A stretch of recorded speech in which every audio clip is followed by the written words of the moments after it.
2025년도에 1000달러가 될 거라고 예상을 했어. 그 당시에 사실 이거를 본 사람들은 굉장히 터무니없고, 왜냐면 현 주가보다 10배 정도의 예상 주가를 발표를 했기 때문에. 아크 인베스트먼트에서 테슬라 예상 주가를 발표한다면서?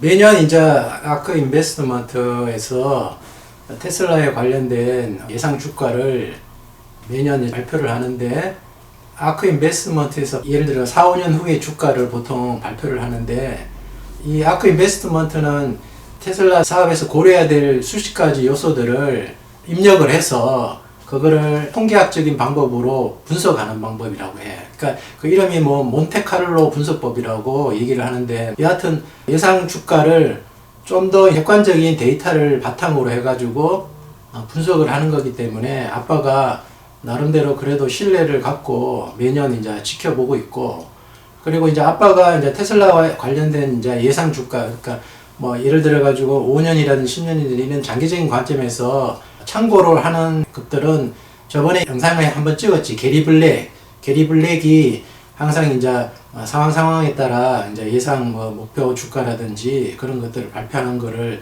참고를 하고 그때 이제 영상으로 한번 찍었던 거고, 그 다음에 이제 또 아빠가 장기적인 관점으로 이제 예상 주가를 발표하는 거를 또 잘 보는 거는 이제 오늘 얘기할 아크 인베스트먼트에서 발표하는 예상 주가, 그리고 이제 론 바론이라고 바론 캐피탈의 CEO인데, 이 사람이 이제 예전에 초기에 테슬라 투자를 해서 아직까지도 테슬라를 장기적인 관점으로 투자를 하는 거, 그리고 이제 가끔씩 한 번씩 테슬라에 대해서 여러 가지 사업적인 가능성이라든지 이런 것들을 발표를 하는 걸 아빠가 또 유심히 또 잘 보고 있고, 월가에서 예상하는 거는 이제 뭐 많은 사람들이 월가 쪽이나 또 개인적으로 트위터라든지 유튜브라든지 이런 쪽에서 테슬라에 관련돼서 굉장히 불리시하게 이제 예상 주가를 이제 발표를 하는 사람도 있고 하는데, 이제 월가는 아빠가 이제 아담 조나스라고 모간 스탠리에서 매년 뭐 분기별로 실적을 발표를 하면 거기에 맞춰서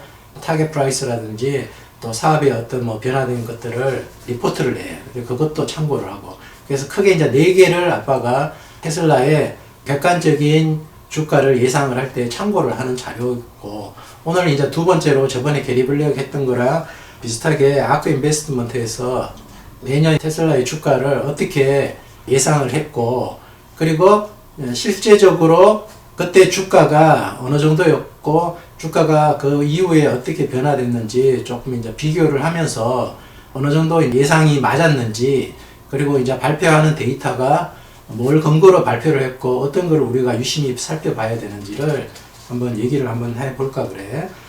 자, 그래서 먼저 제일 처음 아크에서 테슬라의 프라이스 타겟을 발표한 게 아빠가 알기로는 2019년도 1월달이었지. 그러니까 아빠가 처음에 테슬라를 차량을 소유를 하기 전에, 그때는 이제 주가 뭐 테슬라라든지 이런 주식이라든지 이런 것에 관심을 갖기 전이었고, 그때 이제 처음으로 이제 발표를 했다고 알고 있어. 2019년도 1월달은 테슬라가 분기별로 실적을 발표하고 이윤을 내려고 하기 막 전 단계지. 그러니까 테슬라라는 기업이 실적을 발표를 하고 이윤을 내기 시작한 게 아빠가 알기로는 19년도 3, 4분기부터 그때부터 어느 정도 이윤이 나온다고 발표가 되었고, 그래서 그때부터 사실 테슬라 주가는 사람들의 관심도 가지게 되고 또 수요도 많이 몰려서 이제 주가가 굉장히 그때부터 상승을 많이 했지. 그래서 아빠가 기억하기로는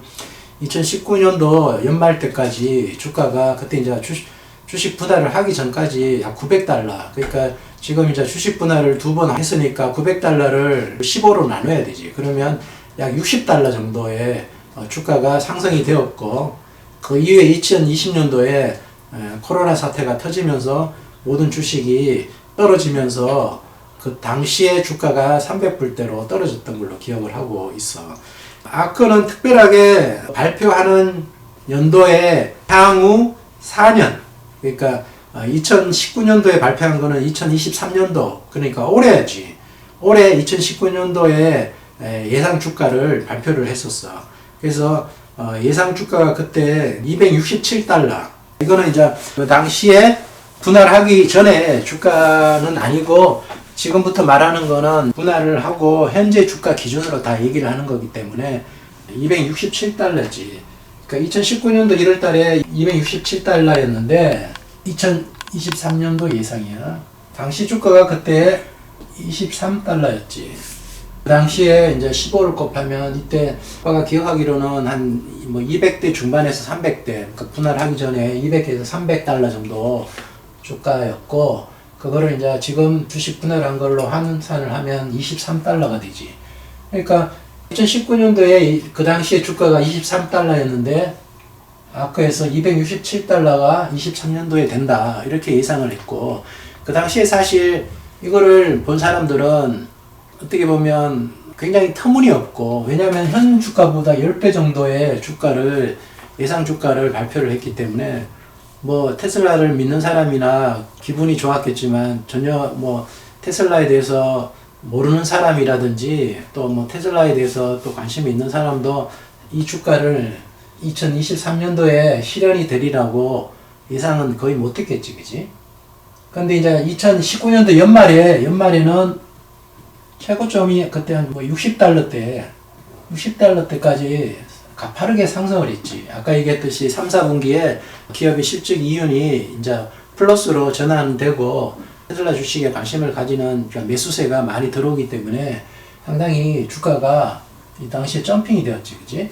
뭐 거의 뭐 3배 정도까지 주가가 올랐던 거야. 그래서 그 당시에도 아빠가 테슬라 주식을 관심을 갖고 공부를 하기 시작했는데 주가는 그때부터 급격하게 오르는 걸 보고 그 당시 아빠는 상당히 이거 너무 주가가 들어가기에는 너무 급격하게 오른다고 생각을 했고 준비가 안 된 상태였기 때문에 어떻게 할 상황은 아니었지. 그런데 이제 2020년도 3월 달에 코로나 사태로 인해서 모든 주가가 폭락을 해가지고 주가가 거의 그 당시에 뭐 한 20불에서 30불 정도까지 다시 다운이 됐지. 그래서 2020년도에는 코로나가 터지기 전이었어. 1월 달이니까. 코로나가 이제 전반적으로 터지고 주가가 폭락을 하기 전이고, 그냥 코로나가 이야기가 초기에 돌 때 발표한 예상 주가가 467달러야. 2024년도에 467달러가 될 거라고 발표를 했지. 그 당시 주가가 43달러였다고 하네. 60달러까지 올랐다가 약간 이제 떨어진 거야.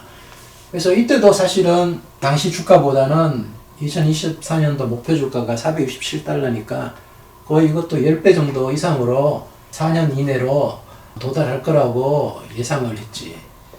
그리고 이제 2020년도에 테슬라 주가가 그때부터 이제 폭락을 하고 이제 코로나가 여러 가지 뭐 상황이 반전이 돼서 주가가 폭락을 한 만큼 사실 주가가 또 가파르게 또 주가가 상승을 하기 시작했지.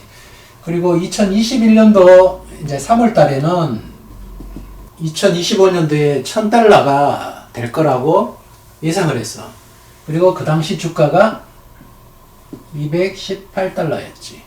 그러니까 2020년도 1월 달부터 2021년도 3월 달까지 요 해에 테슬라가 거의 7배, 8배 정도, 6배, 뭐 5배 이상 주가가 올랐고, 아빠가 기억하기로는 2021년도 11월 달에 그때 최고점을 기록을 했지. 412달러.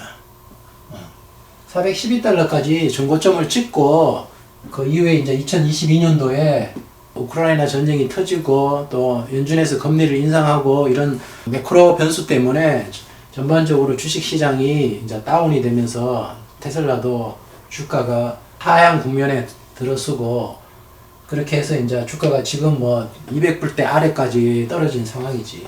그래서 이 당시에도 2025년도에 주가가 1000불이라 그러면 3월 달에 218불이었으니까 거의 5배 정도 예상을 했었지, 그치?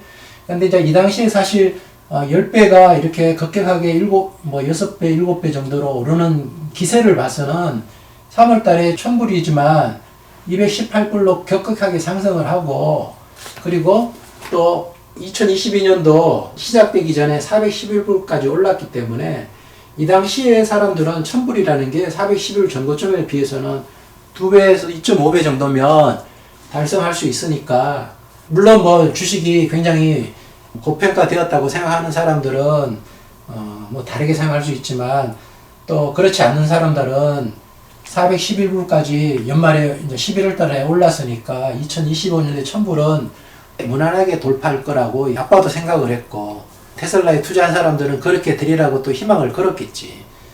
그러니까 이 당시에 발표한 것이 뭐 터무니없다고 생각하는 사람도 있지만 대다수의 테슬라 투자자들은 어느 정도 상당히 가능성이 있다고라고도 또 생각을 했어.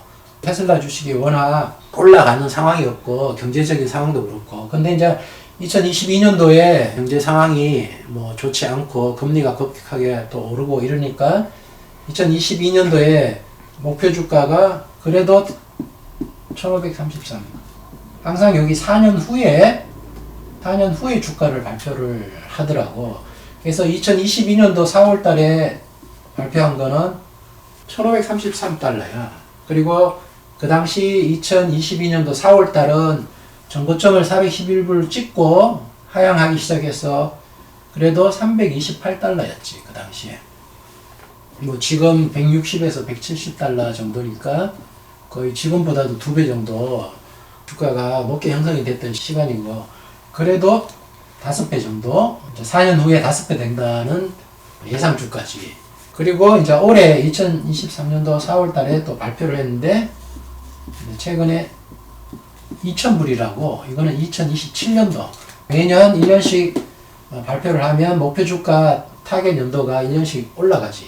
그래서 2027년도에 2000불이고, 지금 주가가 160에서 170불이니까, 이거 뭐 10배가 넘지, 그지? 10배. 지금 주가로 생각하면.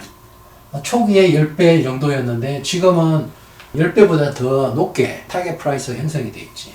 자, 그러면 이게 이제 뭐 근거를 어떻게 믿어야 되고, 어떻게 생각을 해야 되는지 테슬라 투자자로서는 고민을 좀 해봐야 될 것 같고, 아빠도 나름대로 이제 분석을 하고, 이 아크 인베스트먼트에서 어떤 것들을 주가를 예상을 할 때 중요시하게 생각을 했고, 그러면 지금 테슬라 기업이 어떠한 상황인가를 비교를 해서 판단을 하고 투자에 참고를 해야 되겠지, 그지? 2020년도랑 21년도, 22년도 작년까지 발표한 세계년도 그 예상 주가를 어떤 항목을 이제 기준으로 잡고 했는지 그냥 간단하게 설명을 하고, 올해 발표한 거는 이제 후반부에 따로 이제 조금 더 자세하게 이제 얘기를 한번 해볼 거야. 2020년도에 발표했을 때 차량 판매를 예상을 2024년도야. 2024년도에 베어 케어스 익스펙티드 케이스, 불 케이스. 이거는 어떻게 하냐면 우리가 이제 아까 얘기했듯이 수십 가지의 어떤 데이터 변수를 넣고 그거를 몬테카를로 수학 통계 분석 방법으로 돌리면, 우리가 통계에서 정규분포표 배웠지. 정규분포표가 뭐냐면 우리가 통계라는 거는 중간값이 있고 확률적으로 적게 일어나는 거, 확률적으로 수치가 많이 일어나는 게, 평균적으로는 이렇게 보이잖아, 그지? 통계. 그러면 우리가 여기를 중간값으로 보면 이 중간값을 expected 값, 그러니까 베어는 25%, 그래서 아까에서는 25%, 75%, 이렇게 통계의 어떤 수치값이 나올 거 아니야. 그러면 이 중간값 50%를 expected value로 보고 75% 지점을 불 케이스 주가, 그리고 25%를 베어 케이스 주가로 이렇게 산정을 하는 거야. 이해되지? 이게 이제 뭐 분포도가 넓어질 수도 있고 좁아질 수도 있고, 분포도가 넓어진다는 건 그만큼 좀 신뢰성이 떨어지겠지. 분포도가 중간값이 좀 커진다는 거는 그만큼 이제 데이터 변수를 넣었을 때 좀 더 이제 근접된 수치들이 나오게 되면 분포도가 산란도라 그러지. 그런 것들이 조금 좁아지면 좀 더 객관성이 있다고 믿으면 되는 거예요. 이렇게 분석을 해서 베어값, 익스펙티드값, 불값을 산출을 하고 발표를 하는 거야. 뭐 그 자세한 통계학적인 어떤 방법론이라든지 이런 거는 정확하게는 모르겠지만, 그래서 이제 이 당시에 이제 2020년도에 24년도 주가를 차량 판매를 약 320만 대, 베어 케이스 때 320만 대, 그리고 불 케이스 때는 710만 대. expected는 뭐 중간값이겠지. 그리고 이제 매출은 166빌리언, 불 케이스 때는 256빌리언. 그 다음 로보택시는 베어 케이스 때는 실행이 안 된다고 봤고, 불 케이스는 351빌리언의 매출이 로보택시 매출을 얘기하는 거야. 그리고 뭐 그로스 마진이라든지 넷 마진은 이때는 뭐 33%, 그때는 로보택시가 시행이 되니까 57%, 그 다음 넷 마진은 여기 17%, 33%, 17%, 33%. 그랬을 때 이제 주가는 1,500불인데 이제 아까 얘기했듯이 주식 분할을 했으니까 15분의 1로 나누면 1,500인데 100불이라고 100불. 그 다음 467불. 그 다음 불 케이스는 1,000불. 이렇게 발표를 했어. 이때 2024년도에 목표 주가를 467불 이렇게 예상을 했고, 그 당시에 아까 얘기했듯이 주가는 43불이었지, 그지? 43불.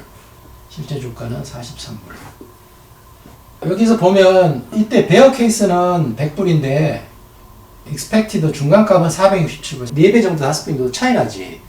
그리고 이 베어 케이스랑 불 케이스 차이는 또 이거는 10배 정도 차이 나. 그러니까 아까 얘기했듯이 정규 분포도에 이 최저값과 최고값의 이 분산이 굉장히 이렇게 산란이 이렇게 심하게 된 거지. 그러니까 그만큼 이 당시에는 시간이 갈수록 이제 이게 좁아지고 이게 좁혀지는데, 이 당시만 해도 굉장히 베어 케이스랑 불 케이스가 10배 정도 차이가 났지. 굉장히 벌어졌다는 거지. 그러니까 그만큼 어떻게 보면 신뢰도가 떨어진다는 거지. 참고로 저번에 얘기한 2024년도 게리 블랙의 예상을 보면, 게리 블랙은 이 당시에 차량 판매를 312만 대를 예상을 했어. 그러니까 312만 대에다가 ASP라고 차량 단위 매출을 곱하면 차량으로 인한 매출은 225빌리언 정도 매출을 예상을 했어.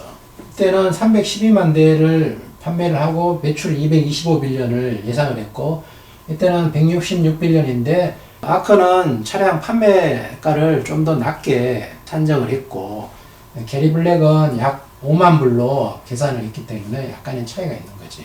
그리고 이제 2021년도에는 25년도를 예상을 했는데, 이때는 차량 판매를 500만 대를 예상을 했고, 이때는 1000만 대.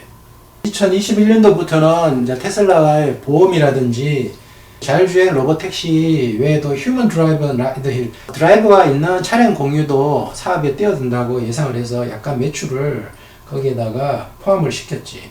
근데 이제 이때도 로보택시는 베어 케이스에서는 포함을 시키지 않았고, 그 다음 불 케이스일 때는 약 327빌리언 이 매출이 있다고 했을 때 이제 불 케이스가 나오는 거야. 그리고 이때 주가는 500, 다음 1000, 다음 1300 이렇게 예상을 했지. 그리고 이 당시에 주가가 2021년도에 218달러. 2021년도에는 이 베어 케이스랑 불 케이스가 이제 정규 분포상에서 벌어지는 게 조금 이제 줄어들었지. 이때는 베어 케이스에서 불 케이스가 10배 정도였지만, 지금 이제 2021년도에는 500달러에서 1300달러니까 한 2.5배 정도로 줄어드는 거야, 분포가. 분포가 줄어들었고, 그 다음 2022년도, 작년도에 2026년도 발표를 한 거 보면, 이때 이제 2022년도에는 작년에 26년도 예상 주가를 할 때는 이 베어 케이스에도 이 로보택시가 매출이 일어날 거라고 예상을 했어. 그러니까 뭐냐면 아크 쪽에서는 이제 로보택시를 실질적으로 테슬라에서 사업을 시작할 것이 다가왔다라고 조금 더 생각을 한 거야. 그래서 여기에 이제 매출을 52빌리언을 넣어서 이제 예상 주가를 산정을 했고, 이때 주가가 170, 233, 1600. 2022년도 예상 주가를 했을 때 특징적인 건 아까 얘기했듯이 베어 케이스에도 로보택시가 매출을 일으킬 거라고 그렇게 예상을 했고, 그 다음 이제 베어 케이스에서 불 케이스까지의 예상 주가의 차이가 2배도 안 나지, 그지? 2배도 안 나기 때문에 더 폭이 줄어드는 거야. 그러니까 아무래도 이제 신뢰도가 더 나름대로 오른다고 볼 수가 있겠지, 그지? 그래서 이걸 보면 아크 쪽에서는 결국 불케이스가 된다는 거는 결국 로보택시가 실현이 되고 여기에서 충분한 매출이 나게 되면 주가가 훨씬 더 점프업을 한다는 것을 얘기를 하는 거지. 로보택시 사업이 테슬라의 기업의 주가를 결정짓는 지금은 굉장히 중요한 팩트로 작용을 한다고 볼 수가 있는 거지, 그지?